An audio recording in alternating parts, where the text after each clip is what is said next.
చంద్రబాబు నాయుడు బాగా చేయలేదు. చంద్రబాబు నాయుడు కలిసి పనులు లేక అహో అని అల్లాడుతున్నాం. ఇంకా దొంగతనాలు తిరుక్కోవాలి మేము. అంతగా ఏం చేయాలా? బతుకుతారు ఏది ఉంది మాకు, కష్టం చేసి బతకాలా లేకపోతే ఏటికి ఆయన చెప్పన్నాం.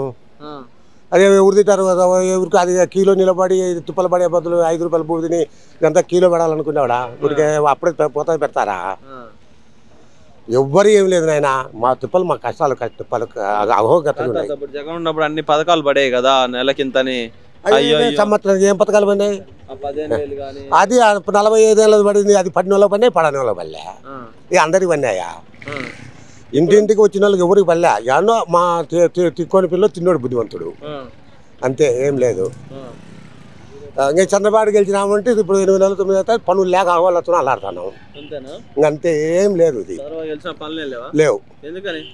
ఇక విడిచలే గవర్నమెంట్ రూములు విడిచలే. రైతులు ఎన్నాలంటే కట్టించారు ఆసంలు కట్టించేకి ఎవ్వరు అనుకోలే, అంతే కదా. ఇప్పుడు 9 నెలలు అవుతుంది పనులు లేక, 8 నెలలు అవుతుంది మా హాల్లో అలాడుతాను. గెలుస్తారా ఈసారి ఎవరన్నా? ఎవరు గెలుతారు? మా బతుకులు ఇంతే. వైఎస్ఆర్ కలిసి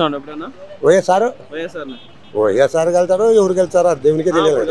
రాజశేఖర రెడ్డి అప్పుడు పరిపాలన బాగుండేది. రాజశేఖర రెడ్డి అమృతం. ఆ మహానుభావుడు ఉన్నప్పుడు బేల్దారికి వ్యాలీ. రాజశేఖర రెడ్డి మహానుభావుడు, అందరికి ఈ మీద గుజం తట్టి పలుకుతాడు, అది వాస్తవం. రాజశేఖర రెడ్డి బుద్ధిమంతుడు, బంగారు అటువంటి వ్యక్తికి పల్లలేడు. ఆయన రామారావు వాళ్ళిద్దరు రాజకీయం ఇవన్నీ చేస్తే. అంటే జగన్మోహన్ రెడ్డికి అంత రాలేదంటారా చరిష్మా? ఏంటి జగన్మోహన్ రెడ్డిది?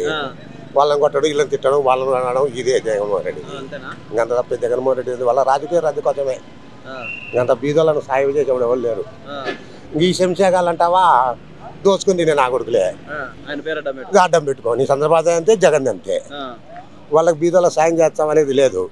నీ చిక్కినది నువ్వు, వాడి చిక్కినది వాడు, వాడి చిక్కినది ఈ శంశాగాలు ఇల్లు తింటారు. ఇంకంత తప్ప ఏం పేదోనికి ఏది ముట్టదయా? పేదోనికి ముట్టేచ్చేవాడు ఉన్నాడా?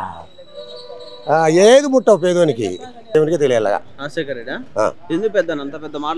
అంత పెద్ద మాటలు అంటే ఆయన అట్లా అభివృద్ధి బీదోళ్ళ వింద, పేదల వింద అభివృద్ధి. ఇంటికాడికి పోయినా కానీ ఏమ్మా అని పలకరిస్తాడు. మా అమ్మ సీఎం అనేది కాదు, మామూలు వ్యక్తిత్వం కానీ మంచి గడ్డగ రాని వాళ్ళని అంటాడు. స్పాట్ కార్డు గిడ్డ పంచాయతీలే. నేను కూడా పోయినా కదా సీఎం పోయినాక, వాడికి పార్టీలు ఉన్నప్పుడే ఆనందంగా రానిచ్చారు. బాధ లేకుండా అనుకుంటుంది. అటువంటి వాళ్ళు దేశానికి వచ్చి ఎవరికి బాధ లేకుండా అనుకుంటుంది. మంచి వ్యక్తి చనిపోతే ఎవరికైనా బాధే కదా, బాధే కదా. ఇప్పుడు నాయకుడు, మంచి నాయకుడు ఎవరు పోయినా ఎవరికైనా బాధే. మన ఇంట్లో సంసారం, మన కొడుకు సంపాదించే ఓడిపోతే బాధే కదా. అంతే. ఆయనదే అంత పెద్ద మన చరిత్ర తెలియదు. వివేకానంద రెడ్డి ఆయన మంచివాడే, బీద సాధాలకు. ఏ సార్ అంటే టీ కూడా తాగుతాడు మన దగ్గర, అది కరెంటు. పౌరు అనేది లేదు సార్. టీ తాగుతారండి సార్ అంటే మన దగ్గర మనతో పాటు టీ తాగుతాడు. ఒకరి ద్రోహం చేసేవాడు కదా ఆయన. వాడు మంచిని మంచి అంటాం కానీ చెడుని అంటాం. అటువంటి వ్యక్తిని మళ్ళీ మనం జన్మలో చూడలేము. రాజశేఖర రెడ్డి, వివేక సారు బంగారెట్టోళ్ళు. అంటే రాజశేఖర రెడ్డి గారు మరణాంతరం చాలా మంది కుటుంబాలు దూరాల రోడ్డును పడ్డాయని అంటారు. ఎంతవరకు నిజమే ఉంటుంది అది. మన చరిత్ర అయితే మనం చూడలేం. మనకు కొంతవరకు అయితే మనకు ఆయన అసలు ఎట్లా అనిపించింది అదే మనకు తెలియదు. అంత దోతు మనకు లోతని కాదు, బాధ అనిపించింది. బాధ లేకుండా బాధపడినారు అంతే. మనకు అన్నదానము, మంచి చెడ్డ, ఈ పనులు, పేదదారికి ఒక వ్యాలీ తేడం రాజశేఖర రెడ్డితోనే మనకు. ఆ మహానుభావుడు పులివెందులో పెట్టినది మళ్ళీ జగన్కి గాను చంద్రబాబు ఎవరు చెప్పద్దు, ఎవరు చేయలేదు. ఇంకా అదే ఉండే జరిగేది అయితే ఇంకా రాజశేఖర రెడ్డితోనే అయిపోయింది. అదే రాజశేఖర రెడ్డితోనే ఒక అంతకాలం. అప్పుడు రామారావు, ఇప్పుడు రాజశేఖర రెడ్డి, వాళ్ళిద్దరే రాజకీయంలో.